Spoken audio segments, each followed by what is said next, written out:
창세기 두 번째 말씀입니다. 여기 계신 분들에게 제가 하나님께서 천지를 창조하셨습니다, 그렇게 말하면 여러분들은 어떻게 대답하실까요? 아멘, 믿습니다. 분명 그렇게 대답할 겁니다. 하지만 많은 사람들은 그렇게 아멘하지 못합니다. 그 이유가 무엇일까요? 솔직히 말해서 우리의 머리, 이성적으로 생각을 해보면 창세기 1장 1절의 말씀은 결코 쉽게 이해가 되지 않기 때문이죠. 도대체 어떻게 하나님께서 이것을 만드셨을까? 상상이 되십니까? 손으로 만드셨을까요? 아니면은 무엇으로 만드셨을까요? 어떤 물리적인 공식이 필요할까요? 화학적이고 생물학적이고 과학적인 원리, 원칙, 도대체 어떻게 천지를, 우주 만물을 창조하셨을까요? 이러한 여러 가지 의문들 속에서 우리가 분명히 알아야 할 것은, 이 세상이 창조되었다라는 것은, 또한 이 세상을 창조하신 하나님은 우리, 즉 사람의, 인간의 이해의 대상이 아니라는 것입니다. 언제 어떤 방법으로 창조되었든지 그것은 증명의 대상이 될 수 없습니다. 왜일까요?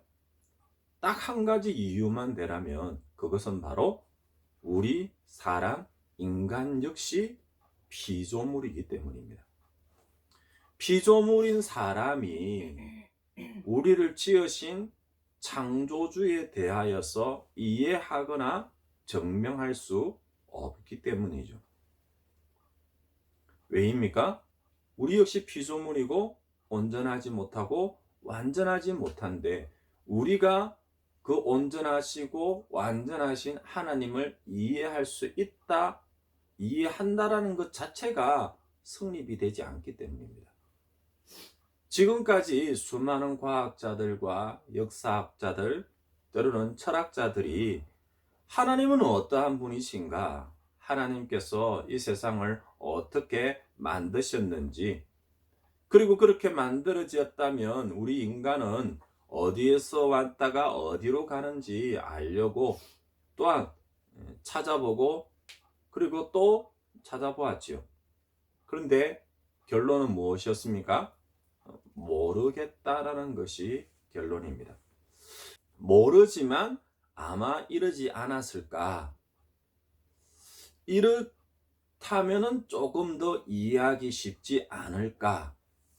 그 정도가 결론이었습니다. 그래서 어떤 사람은 신은 없다라고 말한 사람도 있습니다. 왜일까요?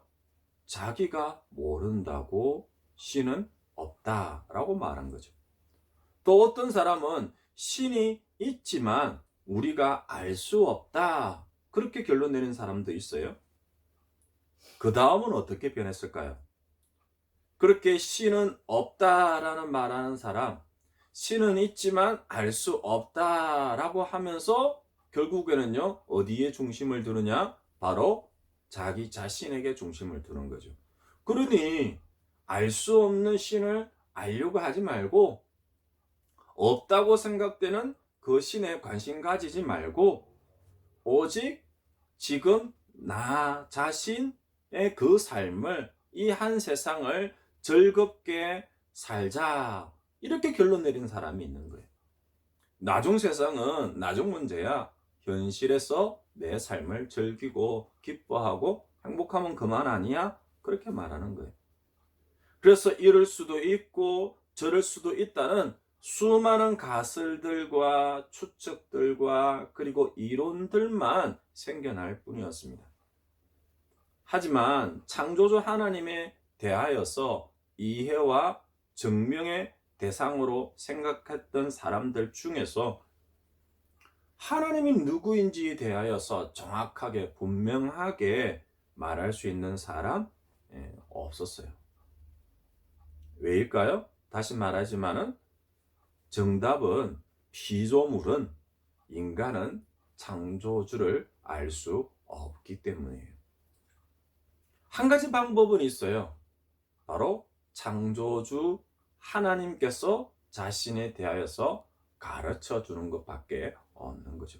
물론 다 이해할 수는 없겠지만요.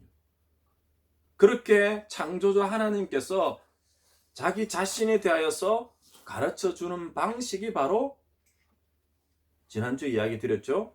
자기 계시라고 이야기를 합니다. 비밀이죠. 덮여져 있습니다. 덮여져 있는 그 포장을 한꺼풀 벗겨지는 것이 바로 계시이고, 그것을 창조주 하나님께서 스스로 나는 이런 사람이다, 이런 하나님이다 라고 그렇게 가르쳐 주는 거죠. 그 방식이 바로 성경이에요. 하나님께서는 친히 성경으로 말씀하십니다. 어떻게 말씀하셨습니까? 창세기 1장 1절에요. 태초에 하나님께서 천지를 창조하셨다고 말입니다. 바로 말씀으로, 계시로 그 비밀 속에 감추어져 있던 것을 드러내 보이시는 것이죠. 하나님께서 직접 말씀하셨으니 바로 자기 계시입니다. 우리가 알 수 없으니, 찾을 수도 없고 이해할 수도 없으니, 증명할 수도 없으니, 그래서 하나님께서는 직접 모든 인류의 조상과 또한 믿음의 선배들에게 말씀하셨습니다. 창세기 1장 1절부터 시작되어지는 자기 계시, 하나님의 말씀이죠. 하나님께서 이 세상의 모든 사람들을 향하여서, 때로는 하나님을 믿는다고 말하는 우리들을 향하여서 전하시는 선포의 말씀입니다. 태초에 하나님께서 천지를 창조하셨습니다. 믿으시기 바랍니다. 혹시라도 이러한 말씀 앞에 아멘이라고 답하지 못하는 분들이 있다면, 저는 그런 선포의 말씀 앞에 서 있는 우리 자신 스스로에게 물어보기를 원합니다.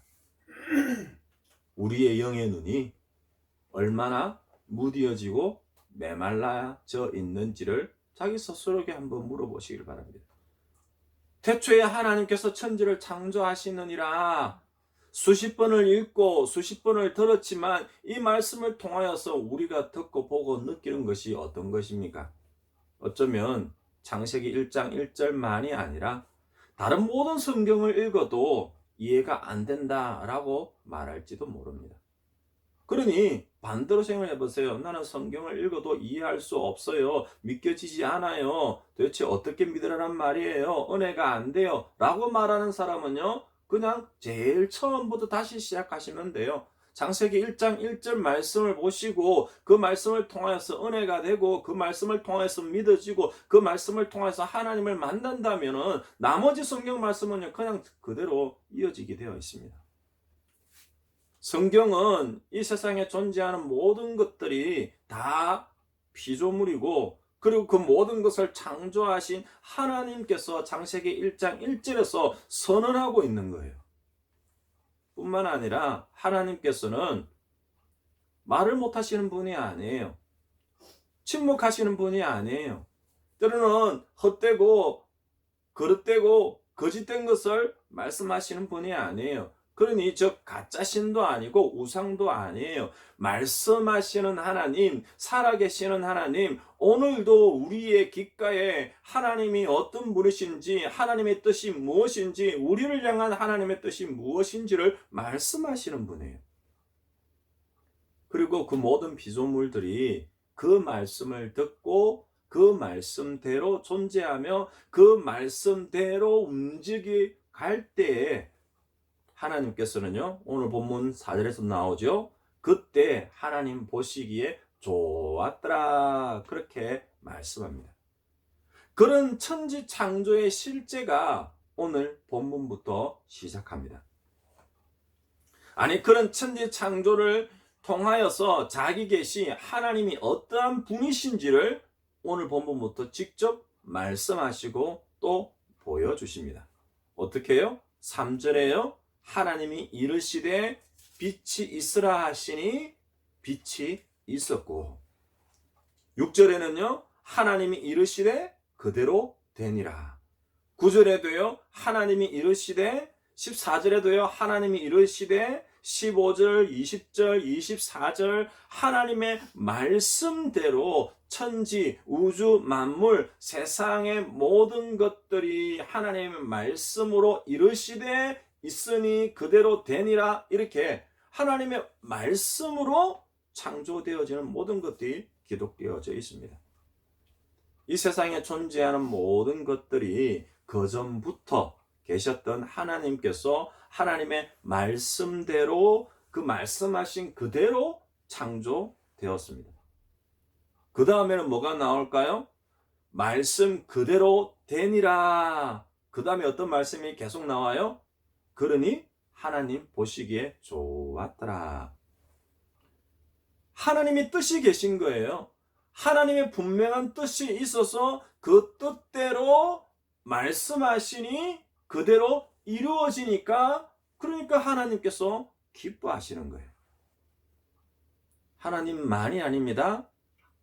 하나님의 형상과 모양대로 지음받은 우리 사람의 제일 되는 목적이 무엇인지 아십니까? 소요의 문답에는요, 이렇게 이야기를 하고 있습니다. 사람의 제일 되는 목적은요, 바로 하나님을 영화롭게 하고 또한 하나님을 즐거워하는 것이라고요. 어렵게 생각하지 마십시오. 하나님을 영화롭게 하는 것이 무엇일까? 하나님을 즐거워하는 것이 무엇일까? 둘 다 같은 거예요. 그러면 어떻게 하나님을 즐거워하실 수 있을까? 우리가 어떻게 하나님을 즐거워하고 기뻐할 수 있을까? 한번 생각해 보세요. 우리를 지으신 목적이 무엇입니까? 아니, 하나님의 형상과 모양대로 우리가 지음 받았을 때 하나님께서 어떻게 하셨다고요? 심히 좋았더라. 다르게 표현할까요? 심히 기뻐하셨더라. 즉 하나님의 말씀대로 지음받고 말씀대로 움직일 때 하나님께서 기뻐하셨더라. 하나님만입니까? 아니죠. 그 하나님이 기뻐하시는 것처럼 우리도 즐거워하고 우리도 기쁜 거예요. 왜요? 우리를 향하신 하나님의 최고의 최상의 뜻이 우리의 삶을 통해서 이루어지니까 우리의 삶이 잘 되거든요. 세상에 그 어떤 것들보다도 잘 되고 잘 되니 우리 역시 기쁘고 하나님도 기쁘고 하나님이 기쁘니 나도 기쁘고, 이것이 바로 하나님의 뜻인 거예요. 하지만 세상은 이런 하나님에 대하여서 알지 못한다, 모른다라고 말합니다. 그래서 그 하나님을 향하여서, 때로는 하나님을 믿는 사람들을 향하여서 그 이름이 무엇이냐라고 묻습니다. 때로는 하나님은 없다 말하고 있다면 증명해보라 라고 말할 것 같죠. 하지만 하나님께서는요, 그런 세상을 보면서 무엇이라고 말할 것 같습니까? 하나님 보시기에 좋았더라? 아니죠. 하나님 보시기에 싫었더라 라고 말할 거예요. 분명 하나님의 뜻대로 좋은 모양으로 좋은 뜻으로 만들었는데 그것이 좋은 뜻으로 움직여지지 아니하고 그릇된 뜻으로 그릇된 모양으로 이루어진 것을 보고 하나님께서 좋았더라 말할까요? 싫어하신다고 말할까요? 정말 싫고 때로는 적반하장의 어이없는 모습이 시편 2편에 기록되어져 있습니다. 시편 2편 1절에 하나님을 모르는 이방 나라들이 분노합니다. 민족들이 헛된 일을 꾸밉니다. 시편 2장 2편 2절에 세상의 군왕들과 관원들이 서로 꾀하여서 여호와의 기름 부음 받은 자들을 대적하기까지 합니다. 이렇게 하나님을 모른단 말하고 때로는 하나님을 무시하고 교만하여서 제 뜻대로 사는 사람들을 향하여서 하나님께서 어떻게 반응하실까요? 그냥 어이가 없어서 허허 웃으실까요? 하지만 하나님께서 그냥 마냥 그렇게 허허 어이없어서 웃고만 계실까요? 하나님 당신께서 만드신 것 당신의 뜻대로 좋았더라고 말할 수 없는 그 세상을 하나님께서 어떻게 하실까요? 여러분들이 한번 생각해 보세요. 여러분들의 손으로 무언가를 그리고 무언가를 만드는데 여러분들의 뜻대로 뭔가가 이루어지지 않아요. 어떻게 합니까, 여러분들은? 종이를 찢어버려요? 만들려고 했던 물건들을 그냥 부셔버려요? 다 없애버리고 다시 처음부터 시작할까요? 하나님께서는 그냥 그냥 버려두지 않으십니다. 그 모든 것을 하나님의 뜻대로 돌려놓으시려고 하실 거예요. 그것 때문에 예수님이 오신 거예요. 그 예수 그리스도를 믿는 믿음으로 다시 시작할 수 있게요. 또한 그래도 안 된다면 정말 마지막으로 말씀하시는 것이 바로 종말이고 심판입니다. 성경은 21세기를 살아가는 우리에게 필요한 어떤 과학적인 정보나 때로는 역사적인 사실, 철학적인 지식을 제공해 주려고 기록된 것이 아니에요. 신약 요한복음 20장 31절에는요. 이 성경이 왜 이렇게 기록되어졌는지를 분명히 말하고 있습니다. 오직 이것을 기록함은 너희로 예수께서 하나님의 아들 그리스도이심을 믿게 하려고요. 다르게 표현할까요? 태초에 하나님께서 천지를 창조하셨느니라 하나님께서 천지를 창조하신 분임을 믿게 하려고요. 그럼 믿으면 무슨 일이 일어나느냐? 너희로 믿고 그 이름을 힘입어 생명을 얻게 하려 한다고 하셨습니다. 그 하나님을 믿습니다. 피조물이 창조주 하나님을 알게 되었습니다. 하나님의 뜻대로 그 피조물이 생명을 얻고 하나님의 뜻대로 움직여가는 그것을 위하여서 이 성경이 기록되어진 거예요. 오직 하나님을 믿고 바로 알며 올바른 신앙을 가지도록 하는 것이 이 성경이 기록된 목적이고 또한 모든 피조물의 뜻인 거예요. 하지만 이러한 하나님이 어떠한 분이신지를 모르는 사람들은 어떻게 할까요? 여전히 다른 신들을 찾을 수밖에. 창조주 하나님이 없으시면요, 이 세상은 설명될 수 없는 것들이 너무 많아요. 그래서 사람들은 자신이 알지 못하기에 때로는 스스로는 알 수 없기 때문에 하늘에 있는 태양, 때로는 달, 별, 바람과 구름, 산과 바위, 나무와 그리고 심지어 동물들마저도 자기가 다 이해할 수 없고 자기보다 조금 커 보이고 때로는 다 이해할 수 없는 것들을 마치 신들처럼 높여버리는 거예요. 심지어 그런 피조물들 중에서 제일로 잘났다 생각되어지는 자기 자신, 사람을 신격화시키기도 하는 겁니다. 이처럼 하나님을 알지도 못하는 사람들에게, 하나님을 때로는 인정하지 않는 사람들에게 하나님은 오늘도 말씀하십니다. 바로 성경책을 통하였어요. 무엇이라 말씀하십니까? 창세기 1장 1절에 태초에 하나님께서 천지를 창조하셨느니라. 이 한 구절 말씀이면 충분한 거예요. 그리고요, 신약 사도행전 16장 31절에 우리에게 이렇게 이야기합니다. 주 예수를 믿으라. 그리하면 너와 내 집이 구원을 받으리라. 여러분들의 삶이, 믿음의 삶이 이렇게 하나님의 말씀과 함께 시작하시기를 바랍니다. 여러분들은 건물이 지어지는 공사 현장을 가보셨습니까? 큰 아파트, 대단지 건물들이 아니라 작은 집 하나를 지어도 부실공사라고 말하죠. 그런 부실공사가 아니라 정말 튼튼하고 안전하게 좋은 건물로 짓기 위해서는요, 필요한 것들이 있어요. 세 가지만 말해볼까요? 첫 번째는요, 설계도예요. 설계도가 완벽해야 돼요. 대충 이런 식으로 짓자, 저런 식으로 짓자, 이런 식으로 짓다가 안 되면은 이런 식으로 따로 지으면 되지. 그렇게 되면요, 집이 엉망이 될 거예요.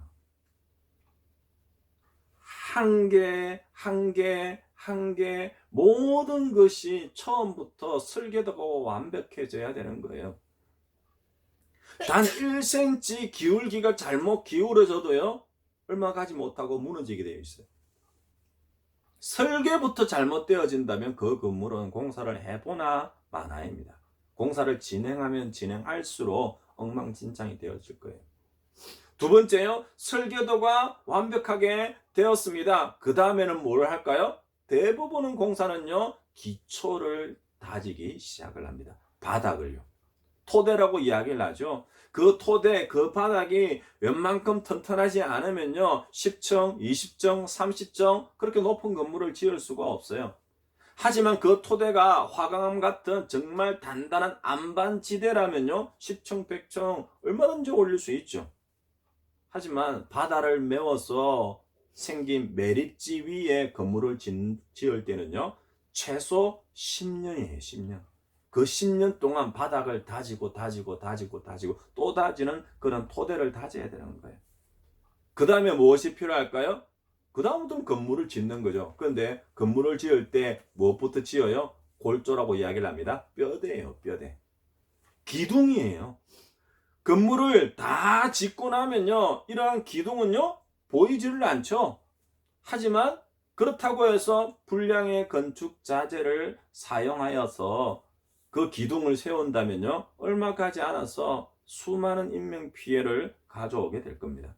우리 눈에 보이지 않지만 수많은 철근과 H빔이요, 그렇게 가로로 세로로 때로는 그 사이에 반죽이 잘 된 콘크리트가 빈틈없이 채워질 때, 그때에서야 정말 튼튼하고 안전한 건물이 세워지게 되는 거예요. 저는 우리의 인생도, 우리의 신앙도 이와 동일하다고 생각합니다. 첫 번째 뭐였습니까? 우리들의 삶. 여러분들의 그 신앙의 삶을 설계하는 거죠. 여러분들의 삶의 설계도는 세워졌습니까? 만들어졌을까요? 아니, 그 설계도를 누가 만듭니까? 나는 인생을, 내 믿음의 삶을 이런 식으로 살아갈 거야. 그렇게 설계를 했습니까? 나보다 나를 더 잘 아시고, 아니, 나를 지으신 그 하나님께서 이렇게 되기를 바라고, 저렇게 하기를 바라고, 우리를 향한 그 하나님의 설계도를 지금 이야기하는 거예요. 그 설계도보다 완벽한 설계도가 있을까요? 그 하나님의 설계도보다 내 인생은 내 것이니 나는 이렇게 사는 것이 나는 더 좋을 거야 라고 말할 수 있는 사람이 있어요? 나를 향하신, 나를 지으시고 기뻐하신 그 하나님의 설계도가 먼저라는 거예요. 두 번째 먼저 아십니까? 아무리 우리가 잘나고 지혜롭고 능력이 많다고 할지라도 수많은 질병과 전쟁과 기근과 천재지변과 그 앞에서는요, 속수무책이잖아요. 2년이 넘었어요. 앞으로 더 얼마가 코로나 상황이 진행될지 모르겠습니다. 그럼 이걸로 끝일까요? 앞으로는요, 더 큰, 더 위험한, 더 심각한 그런 질병과 사건, 사고들 앞에서 우리가 의지하고, 우리가 기대어야 하고, 우리가 돌아가야 할 그런 토대가 세상 가운데서 찾을 수 있냐는 거예요. 세상에 그 무엇과도 비교할 수 없는 반석 되시는 우리 주님이 아니라 자기 자신을 의지하실 거예요. 헛된 인생을 의지하는 자는요, 바로 모래 위에 집을 짓는 자와 같은 거예요. 모래 위에 지은 집이 아무리 예쁘고 또 아름답다고 할지라도요, 그것은 언제 무너질지 모르는 사상 누각일 뿐입니다. 사람을 의지하지 마시길 바래요. 물질과 환경이 아니라 바로 하나님을 의지하는 여러분들 되시기를 바랍니다. 시편 18편 2절에는요, 그 하나님께서 우리의 반석이 되시고 요새가 되시고 또한 우리를 건지시는 이시고 우리의 의지가 되시고 우리의 피할 바위가 되시고 방패가 되시고 그리고 구원의 뿔이 되시는 산성이 되시는 그 하나님께서 우리의 인생의 토대가 되고 반석이 되는 그런 믿음의 삶을 설계하고 또한 세워가는 여러분들 되시기를 바랍니다. 세 번째 무엇이라고 했죠? 뼈대라고 했습니다. 무엇으로 어떻게 우리의 인생을 세워나가실래요? 그 믿음의 삶의 뼈대를 세우고 있는데 그 뼈대가 무엇이 되고 있습니까? 한마디로 하면은요, 그것은 하나님의 말씀이에요. 우리를 창조하시고 구원하셔서 믿음의 삶을 살아가게 하시는 그 하나님의 말씀입니다. 그렇다고 우리의 지혜가 필요 없다, 성실함이 필요 없다, 노력과 능력이 필요 없다는 것을 말하는 거 아니에요. 뼈대를 이야기하는 거예요. 뼈대 가운데에서 콘크리트가 부어지고요, 장식이 이루어지고요, 그것을 얼기설기 이렇게 이루어지는 그 과정에 우리의 노력과 성실함과 능력도 필요해요. 하지만 그것 이전에 우리의 인생을 기둥을 세워놓을 때는요, 그 기둥이 그 어떤 것으로도 무너지지 않고 흔들리지 아니하고 허물어지지 아니하는 그 뼈대를 지금 이야기하는 겁니다. 우리의 인생의 가로와 세로와 그리고 날마다의 삶을 그 하나님의 뜻으로 이어주는 말씀이 없다면 우리 믿음의 삶이 어떤 모습이 될지를 한번 생각해 보세요. 사람이 아무리 자기의 인생을 계획하고 노력하고 또한 열심을 다한다 하지만은요, 실제로 그 발걸음을 인도하시는 분은 바로 하나님이시라고 잠언 16장 9절은 말씀하십니다. 또한 그 말씀이 내 발의 등이요 내 길의 빛이라고 시편 119편 115절은 이야기를 하죠. 말씀을 맺겠습니다. 하나님은 분명 말씀으로 이 세상의 모든 것을 창조하셨습니다. 하나님께서 이 세상을 하나님의 뜻 가운데 계획하셨고 또한 기둥을 세우셨고 그리고 움직이게 하십니다. 태초부터 존재하는 그 모든 것들의 근원이 되시는 분이 바로 하나님이시에요. 그런 하나님의 참되고 진리 되시는 그 말씀으로 이 세상을 만드셨고 또한 그 말씀대로 이끌어 가십니다. 건물을 안전하게 지탱해주는 콘크리트와 철근과 같은 그 하나님의 말씀이 있을 때에 또한 그 말씀으로 살아가는 사람만이 가장 튼튼한 기초 위에서 뼈대로 자기 집을 지어가는 사람인 거죠. 그 가운데 세상의 유행을 찾아요, 돈을 쫓아요, 명예를 구해요, 그것도 아니면 자기 자신의 지혜와 능력을 붙들고 살아요. 언제 무너질지 모르는 모래 위에 집을 짓는 사람들입니다. 그래서 하나님을 믿고 그 하나님을 사랑하며 그 하나님을 믿는 믿음의 삶을 시작하는 분들에게 필요한 것이 있다면, 그 사람들에게 가장 근본적으로 필요한 것이 있다면 그것은 바로 이 하나님의 말씀을 듣는 것입니다. 하나님의 말씀을 듣지 않고 보지 않고 그 말씀을 통하여서 하나님이 어떠한 분인지를 알지 못하는 그런 봉사, 헌신, 찬양, 예배, 그 삶 얼마나 부질없는 것인지 우리가 먼저 알아야 돼요. 사실 처음 신앙을 시작하는 분들에게, 성경책을 처음 읽기 시작하는 이들에게 제일 먼저 읽어보라고 권하는 성경이 몇 개 있지요? 그 성경에 어쩌면은요 제일 먼저 권하는 성경일 수 있습니다. 요한복음이 그래요.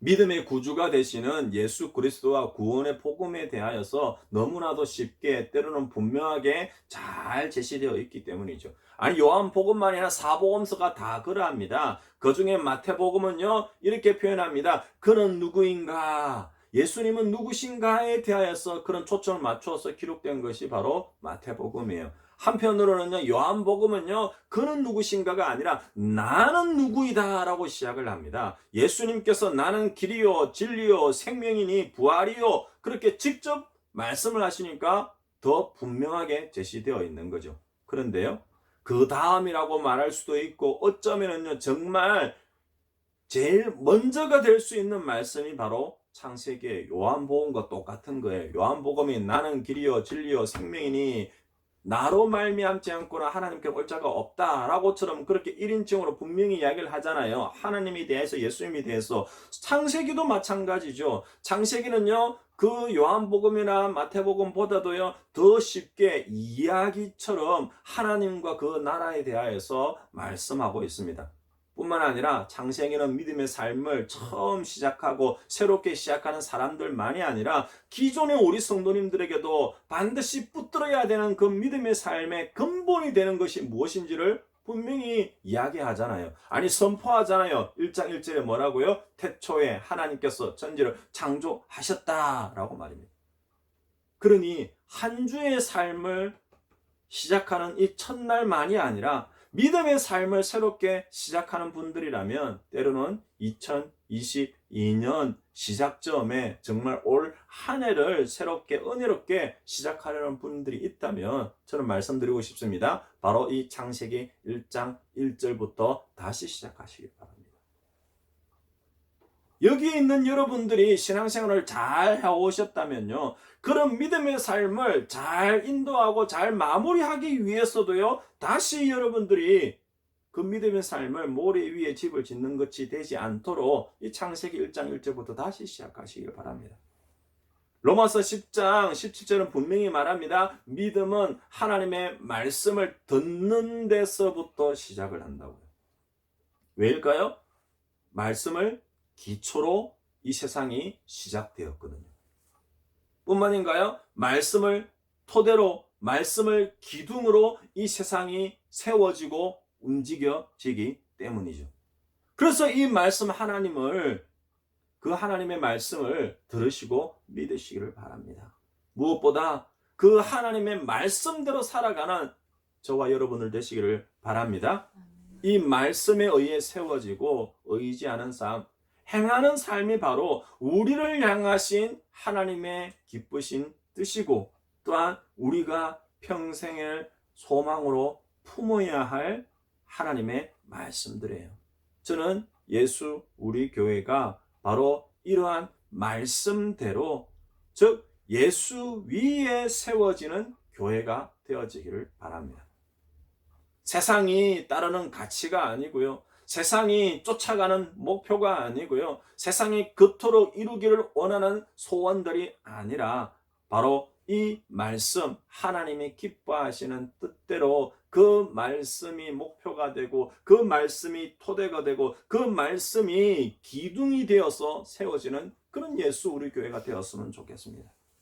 이렇게 하나님의 백성, 믿음의 가정, 예수 우리 교회가 하나님의 말씀대로 움직이는 것을 보실 때에 하나님께서 보시기에 심히 좋았더라, 기뻐하실 줄을 믿습니다. 그런 믿음의 삶, 그런 믿음의 가정, 예수 우리 교회 한 주의 삶이 되시기를 주님의 이름으로 축원드립니다.